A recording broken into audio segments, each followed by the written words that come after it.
সবসময় চোখে দেখা যায় না। কিছু ক্ষমতা অন্ধকারে থাকে। সরকার আসে যায়, নির্বাচন হয়, নেতা বদলায়, কিন্তু কিছু শক্তি কখনো বদলায় না। ওরা সামনে থাকে না, ওরা পর্দার আড়ালে থাকে। ওরা বক্তৃতা দেয় না, ওরা সিদ্ধান্ত লেখে। মানুষ ভাবে তারা নেতা বেছে নিচ্ছে, কিন্তু কখনো কখনো নেতাকেও বেছে নেওয়া হয়।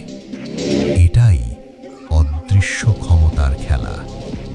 ডিপ স্টেট শোরগোল পছন্দ করে না, ওরা পছন্দ করে নীরবতা।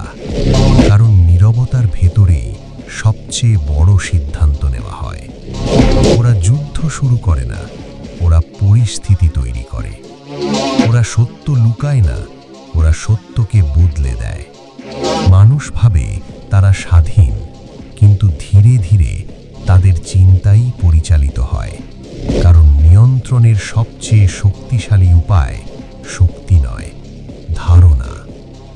যখন মানুষ বিশ্বাস করে যা তাকে বিশ্বাস করানো হয়েছে, তখনই নিয়ন্ত্রণ সম্পূর্ণ হয়।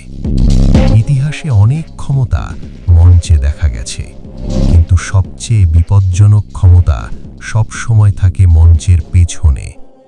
কারণ সামনে যে শাসন করে সে শুধু মুখ, আর পেছনে যে সিদ্ধান্ত নেয় সে ছায়া।